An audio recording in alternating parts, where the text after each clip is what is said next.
am back. Yes, back from my travels in Asia. I had the most amazing time. I don't really know what to say. It was just everything I hoped for and more. Both South Korea and Japan were just fantastic. The food, the people, just the countries, beautiful countries. It was just absolutely fabulous. It went far too quickly. I can't believe a month has pretty much gone by already. And here we are in the very cold, wet UK of November, hurtling towards Christmas. So I'm back to earth with a bump. I'm just about getting there over the jet lag. It absolutely kicked my butt. Initially getting home, waking up at like 3:30 every morning. I can now sleep until 5. Yay. Which is probably not such a bad thing, given I'm back to work next week. So getting used to those early starts is probably a good thing. I had a fabulous time. I won't bore you with it all, but I've got great memories, some beautiful photos. And for the first holiday in my life, I actually lost weight. Cannot believe it. So, I mean, the food's just better out there, and I was just doing so much walking. The weather was spectacular. I had out the whole month, I had 1 day of rain. That was my first day in Tokyo in the morning, but pretty much it was 24, 25 degrees. One day it was 27. Come back to the UK and it's like 10, 12 degrees raining. So I am struggling. Major post-holiday blues. But on the plus side, I am back and I missed you guys. And as ever, you go away for a little while and everything happens. So I just want you to jump on, say I'm back, just a quick hello, and obviously talk about a few things that have been going on, some while I was away, I think, some obviously just as I got back, and the upcoming stuff, I guess. So I mean, where do I start? Obviously on my Sunday lunch, it's been a standard feature of just Disney burning. And oh my God, I came back to South Park and the Pandaverse, which is just legendary. You've got to love that show. They never shy away from anything. Both sides got it equally. Yeah, they probably could have gone in a bit harder on Iger, who's basically the architect of all of this. And us, to be fair, we do moan and we do complain a lot. So, but you're just going to start seeing mugs and T-shirts everywhere with "put a chick in it, make her gay, make it lame." I mean, it's just going to be the quote of 2023. Make it lame. It's just absolutely brilliant. And it's just sort of stating the obvious that we've all been talking about for years, right? Gender swap, put a woman in it, make her gay. And the point that Disney always misses is that it's not about them being women and it's not about them being gay. It's because it's lame. It's so badly written. The characters are badly written. The stories are badly written. And, they just picked up on that, saying, look, it's just lazy. The writing's lazy. They don't try. They make the same story over and over again. We can predict the plot before the show or the program even comes out. The film even comes out. We know exactly what's going to happen within, so many degrees. I mean, but, for someone to mainstream publicly just go out there and say pretty much what we've been saying. But I also agree with, and I've spoke about it on this channel, where some people just see woke everywhere and they just, oh, there's a woman in it, it's woke. And, that's just nonsense. And I think, most of the channels I follow don't actually really have an issue with diversity, female leads. It's all about the poor standard of writing, the tokenism, the laziness of it all. And that's basically what South Park called out, which is just brilliant. I'd love to see Kathleen Kennedy's face. I mean, she must be absolutely livid. And this is probably like what she's going to be most known for now, rather than her, she's desperate to protect her legacy. So how about trying to make something good? That might protect your legacy. How about that? I know, crazy, right? So yeah, it was a fantastic thing to come back to. I was sort of there, a bit of post-holiday blues, like waking up at say 3 o'clock in the morning, 3:30 in the morning, going, this sucks, it's cold, and there it was, the Pandaverse. So I'm literally watching at 3:30 in the morning, wide awake, laughing my butt off, and it was just the tonic I needed coming back and getting back into this headspace, because I just obviously just switched off from the real world while I was away, tried to avoid the news, tried to avoid what was going on, and just enjoy my trip, which I did. So yeah, it was a great tonic coming back from that. I'd love to know what you think of the episode. Do you think they were too soft? I think it was pitched about right. I think the only thing they should have done was obviously, I think, hold Iger more to account. And obviously, I think, I mean, Kathleen Kennedy is responsible for destroying Lucasfilm, but, Feige's equally responsible for destroying Marvel. So whether we're going to get a Marvel one, don't know. But I think if not, then really Feige should have been in the firing line along with Kennedy, And I think even that in itself is a little bit of a joke to sort of say it's all her fault. She's the target. But I mean, she has done the most damage to obviously the Star Wars IP. But I took it a little bit that there was a little bit tongue in cheek there, that it's just her fault. Which I don't think anybody's saying, but she is the most obvious driver of all this nonsense in Disney. So congratulations, South Park, absolutely amazing episode, needed to be said. And I love the actual subplot as well, the whole nobody knows how to do shit anymore, which is so true. I mean, I'm like, I'm not too bad, okay, I can at least, I could fix an oven door, I could actually fix the oven door, get my screwdriver out, I could do that. I tend to draw the line where it's sort of, electricity, gas there. That's where I get, someone in. But, I'm fairly handy. I'll sort of do the old YouTubes and see what I can fix myself. And then if I can't or it's dangerous, then I'll get someone in. But it is so true. Nobody knows how to do anything anymore. We're all reliant, or we just go, oh, it's broken, I'll just buy a new one rather than trying to get it repaired. So, yeah, absolutely brilliant. And I think it is, I mean, I'm saying for years, like, if you want to make money, it's the trades. Become a plumber, become an electrician. It's like a 50 quid before they've even crossed your doorstep to find out what's wrong, kind of thing. So, yeah, it's definitely, if you want to make money, it's not IT, it's the trades. That's definitely the way to go. So, yeah, fantastic. I mean, obviously, the actors' strike is rumbling on. The sort of A-listers are trying to sort of almost pay it off so people can get back to work. Not so much. I mean, I think they're obviously seeing the impact on, as I've talked about previously, the crews, cameramen, soundmen, all those people who are, losing their homes because there's no work. And they're just, absolutely destroying their own industry. It's the biggest own goal ever. I mean, the writer's strike didn't really bear massive amounts of fruit, and now this is rolling on. So, and this is going to have lasting impact and damage, in terms of when we get films, when we get shows. I don't know what we're going to be talking about next year on our YouTube channels. I think we'll all be doing retro and looking back at old shows, which is not a bad thing because at least they're good, and we can wax lyrical about good shows because there's not going to be anything new to watch. But it's just ridiculous. Nobody cared about the writer's strike. People care even less about the actors' strike. And it's, with everything with Disney, everything that's movies just bombing left, right, and center. They are just literally putting the final nails in their own coffin. So too bad. I'm not going to lose any sleep over it. But it's just ridiculous. Like, this thing is still trundling on.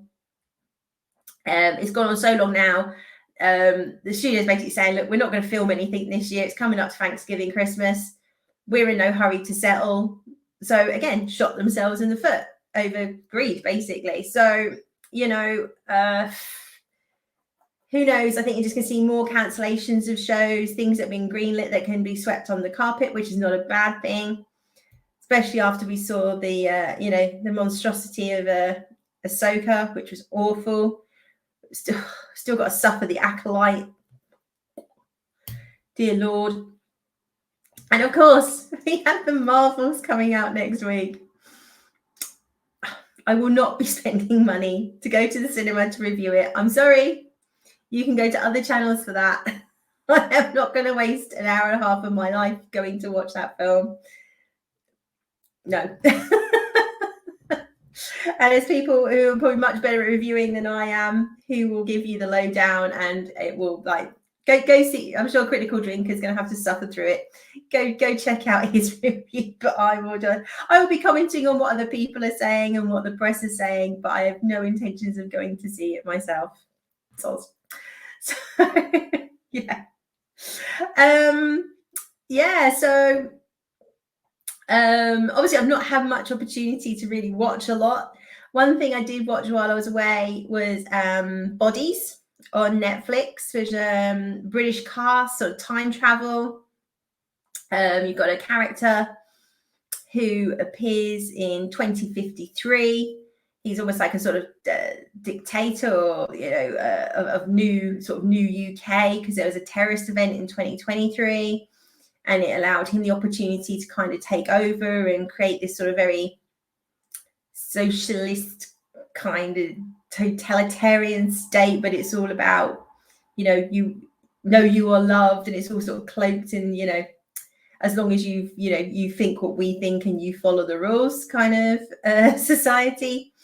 And then you've got people who didn't want to buy into that, didn't want to give up their freedoms, who are kind of living in slums in the old UK, or the old London, as it were. So, but then we find, and it's set in like different time periods, one in the late 1800s, one in the 1940s, 2023 and 2053. And this naked body of a man arrives in each of these time zones with an eye missing, and we see the investigation by three different policemen in the first two, policewomen in the third one, of who is this body, who's killed them. But the body is identical in every time frame. And in the 1800s, there's a photo of a suspect who is basically the person who is the leader of the UK in 2053, exactly the same age, identical. So there's this whole thing about where did the body come from? How is it time traveled? How are all these things linked? Who was the terrorist in 2023 that destroyed London? And you've got these three different coppers all trying to solve the same murder in different time frames, and how it all links together. I really enjoyed it. I did like it. It was refreshing to see something original, something that you had to kind of pay attention to. And to be fair, that, you know, they tied up all the loose ends. They did leave it on a sort of a cliffhanger-ish. But the writers come out and sort of said, I planned to do it as like one and done. There was never meant to be a season 2. So I'm a bit like, well, why did you put the ending in that you did, unless Netflix asked for it or something? I don't know. But it's been like heavily in the top 10. It's been very well received, very well acted. So yeah, if you haven't seen Bodies on Netflix, and you obviously, if you're watching my channel, you probably do like your sci-fi, your time travel, and a bit of a crime thriller as well. So, you know, definitely go check it out. A great cast. I don't think it's anything. I mean, there's a storyline in the Victorian or the 1800s where the policeman is actually, no, I don't think he's secretly gay. And obviously back then it was illegal. But he's not that for the sake of being that. It does actually feed into the storyline, and because of that, he sort of gets blackmailed, and this sort of triggers a sequence of events that leads to what happens in 2053. So there is a purpose behind him being gay or bisexual. So again, quite happy with that. I mean, it doesn't bother me anyway, but it only annoys me when things are shoehorned in for no apparent reason, but it does make sense to the storyline. very well done as well, very well acted. It says, yeah, so, and then you'll get a few people roll their eyes because the policewoman in 2023 is a Muslim woman. But again, they don't massively lean into that. There's not a real political agenda about her being that. I don't think it's even really mentioned other than, because she wears a headscarf at work, but, they don't go on about her religion or racism or anything like that, really. So I think overall it's very done, very balanced. I think it does kind of reflect 2023. So I thought really well done. So go check it out. Bodies, Netflix. So it's been out must be about a month now, 3 weeks. So you may have already seen it. So again, love to know your thoughts. Did you like it? It's all timey-wimey, or did you just think bit daft? But if not, go check it out. And that leads me probably to my last thing to chat about. Let's say this is a quick one, just to say hello. Is since I've got back, the BBC have finally started ramping up and talking about Doctor Who's 60th. Yesterday, November 1st, they dropped a load of classic Doctor Who on Iplayer. Previously, it's only been on BritBox. I've got BritBox, and I don't think all the episodes that are on BritBox are on the iPlayer. I think there's slightly less. I haven't actually looked like for like, but it felt like there was a few less. But they also have put up a lot of the animated versions that weren't on BritBox previously. And a lot of them obviously remastered, which is great to see. And you've got the Tales of the TARDIS, I think it's called, on iPlayer, and it's basically I think 6 episodes, classic episodes, with like a little intro, and they've come up with this kind of, or Russell T's come up with this kind of, they're in a room and it's like a mishmash of different console rooms and various like the Who One number plate. It's all bits and Easter eggs, if you like, from the classic series. And the first one is Earthshock, which is obviously the Cybermen episode, Peter Davison's era when Adric, spoilers, Adric died, which was a big shock at the time. I think only one other companion had died in the whole history of Doctor Who prior to that. So it was a really big thing when they killed off one of the companions, or assistants as they were back then. And there's like a little intro and exit where you basically got Peter Davison and is it Janet Fielding?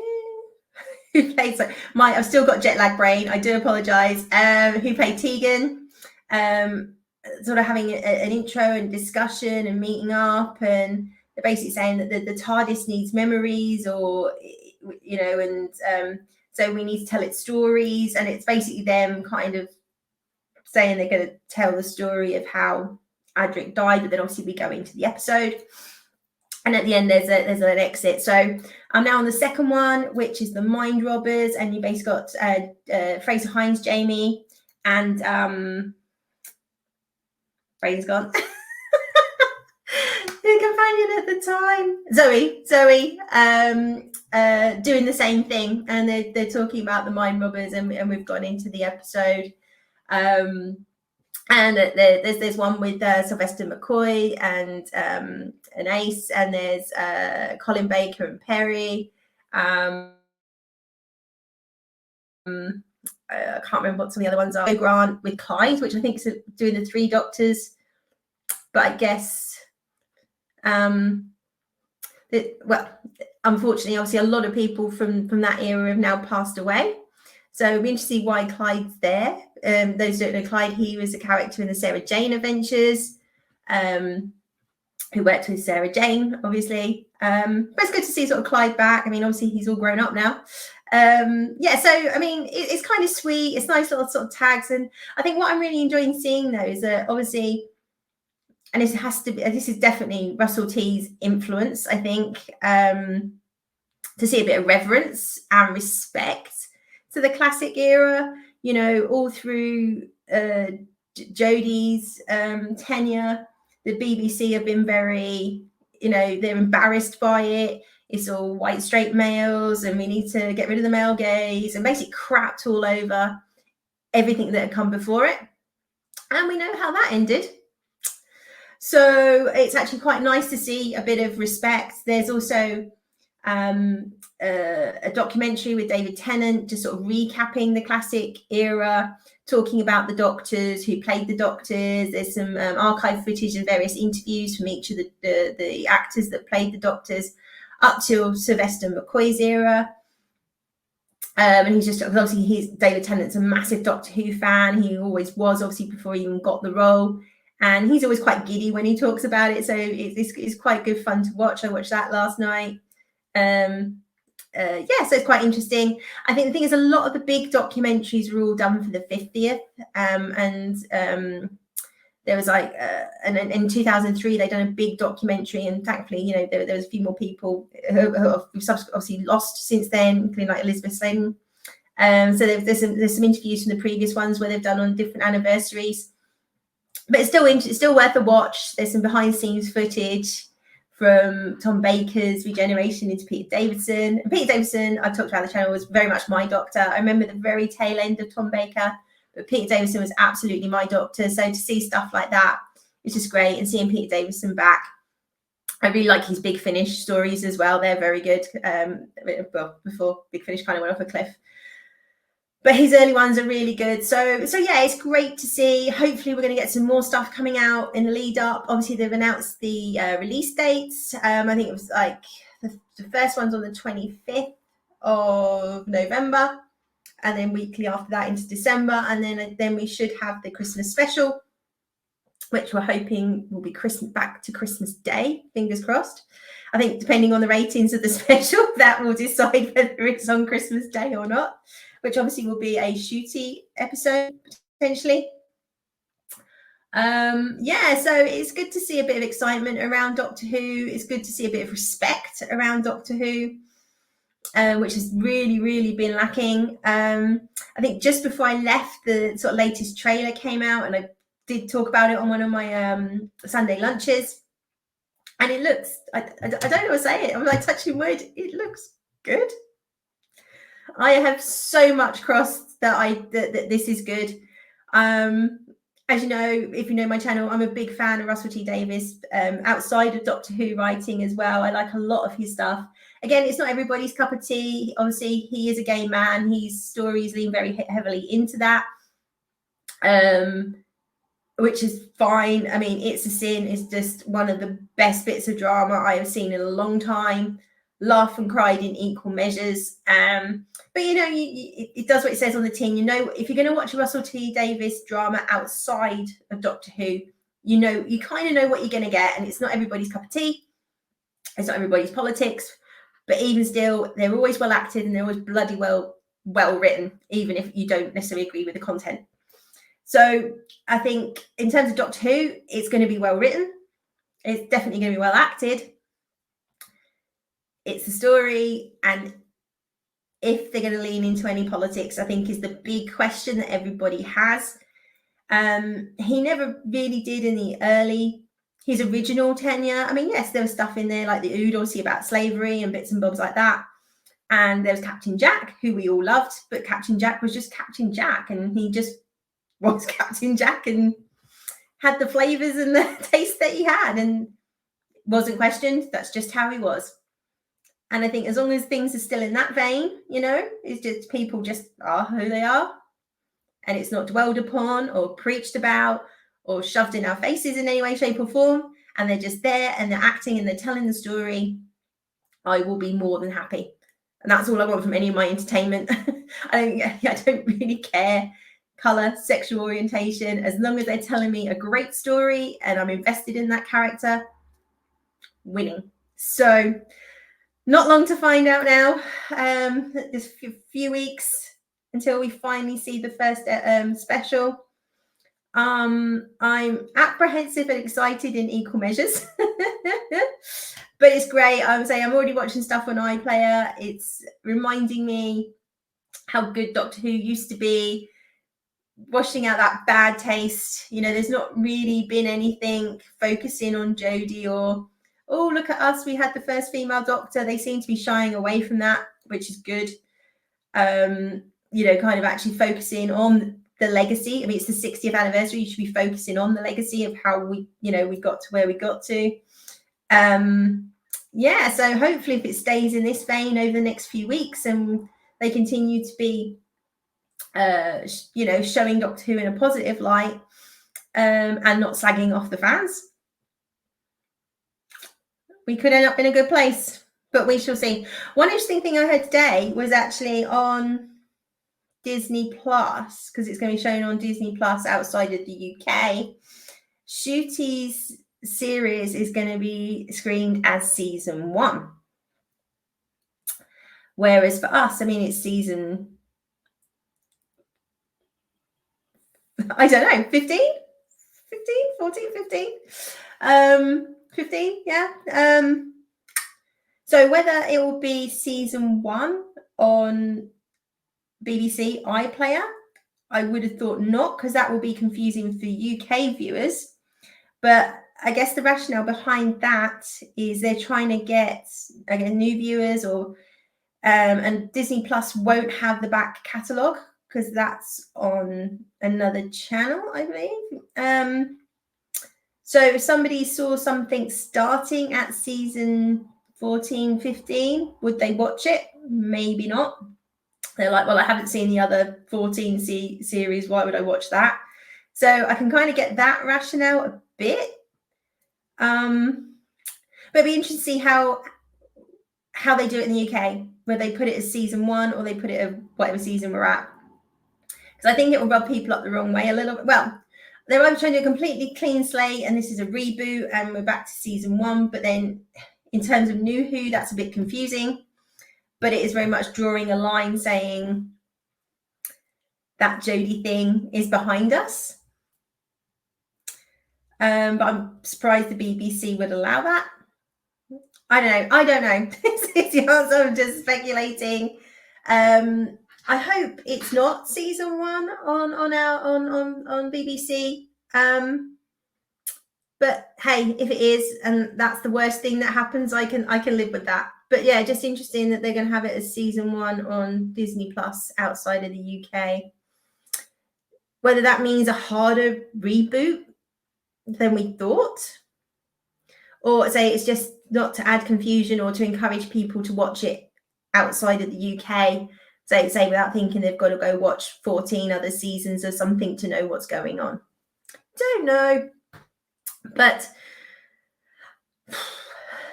like I say, if that's the worst thing that happens, I can live with that.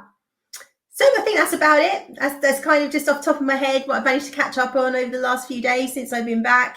I'm sure there's things that I've missed, but say with my jet lag brain, I can just about remember my name, let alone anything else. But it's great to be back. Great to be talking to you guys. As always, please like, share, and subscribe. Obviously, I didn't have a chance to record anything before I went. It all went a bit crazy the few days before I went away, as ever.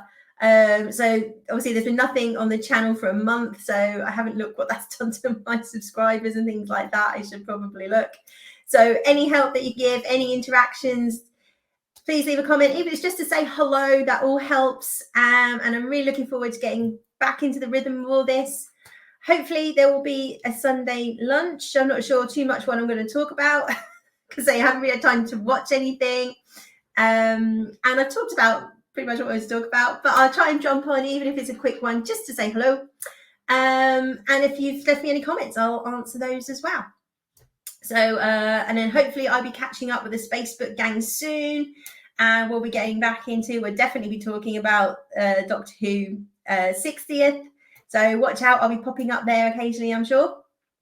And yeah, so have a great rest of the week. Hopefully see you on Sunday if there's something to talk about. But what's going on in pop culture right now, every single day, something seems to be happening. So have a great week. It's great to be back. And I'll see you soon.